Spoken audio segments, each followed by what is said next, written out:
a lot of what we're doing these days is actually trying to write about the industry trends. We're trying to explain technology a lot to the people in Peoria, Illinois, and into St. Louis, Missouri. So for us, the startups that are starting to catch real steam, those are the people that we tend to write about, but otherwise, your startups are more interesting to us as part of larger industry trends. And so getting our attention means being able to catch, okay, here's a big trend going on, talk to one of our reporters, usually our startup reporter or someone who's on the correct beat, and actually say, hey, we have some perspective on this trend that we can offer. But if it's about your individual startup, we're less interested at the moment. There's this graph we all call the nut graph. If you don't know what it is, go Google it. It is the why do I care, right? And it's not the history, it's the why do I care. And for us, it has to be like New York Times level wide, right? Really understanding the why do I care and explaining it to a normal person. If you can't do that across the Thanksgiving table, too bad. And also, you need to catch us at the right time when we're writing the right story. So for example, we have a sharing economy reporter. Her name's Sherr, and I had her write recently, about a couple months ago, about how you could pretty much get anything delivered to you, like cats, and you could get like a haircut. And it's a joke, but actually there are startups who do this. And so we wrote a whole story about this, and that was a moment where you could jump in if you're the correct startup. And so how do you do that, right? How do you know we're writing something, we're not broadcasting it? So oftentimes it's about the relationship, right?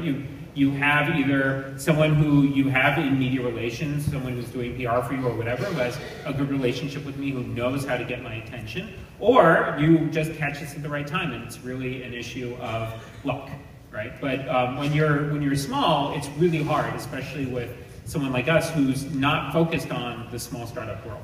I mean, just as someone who helps people generate ideas, and I think a lot of people have trouble finding out what a story is, just generally. I mean, even in the news industry, like a lot of the people who are still learning their jobs in the craft have a lot of hard time learning how to craft a pitch to me, right? Because my writers pitch me, right? You're not just pitching them. And so the struggle that a lot of people have is figuring out, okay, what's the publication I'm working for? What are they looking for? What do they want, right? And then how do I write it in a way that's going to be interesting to my editor, right? And those are hard things. And so learning yourselves a little bit about what we do, right? And reading what we write. I mean, I can't count how many times I have kept myself from saying, do you even read CNET? But honestly, like, doing that will do so much for you, figuring out kind of where we sit and what we're doing. I mean, one of the biggest things I struggle with sometimes is that there are companies that pitch me on, 2.35 release about, with this extra blobby-blob that does now. Oh my God, please write. And it's like, come on, let's be serious here, right? I'm not your advertising firm. I'm not doing your PR. I look at the types of stories we're writing. We don't do that.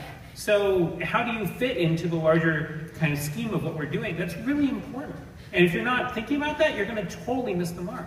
Startups have figured this out pretty well. They know that the best way to get my attention is that whatever latest hack has happened, they're like, we have an idea about why this happened, we have a comment. Even though I'm not really interested in what they have to offer, I do keep track of the people who are sending me those notes, and every once in a while I reach out back to them if I need an expert for a trend story. So there are some people who have figured this out sometimes, and that's the security industry. There's constant news in security, right?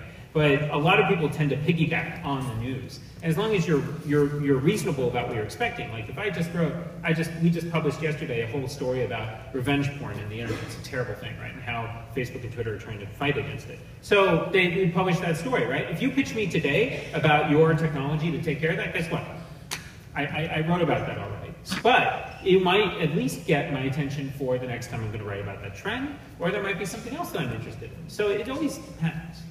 Like, compare it, the data thing. I oftentimes, when a new app is trying to get my attention, I'm like, okay, what's your MAU, DAU? And they're like, well, we're private, we don't have to tell you. And I'm like, okay, well, I don't have to talk to you either. And so the trying to play the game of, oh, we're going to keep the kimono closed. If you want to talk to the press and keep stuff private, you have every right to, but guess what? It's not going to go very far.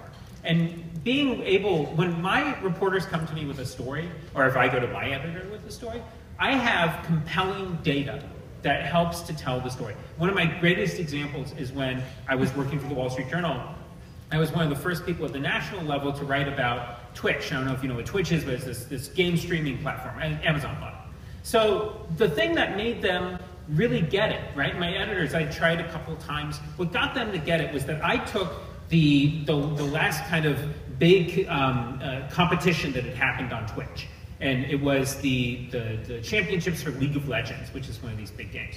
And I took how many people watched it, and then I figured out how many people did it take to add up to that who had watched.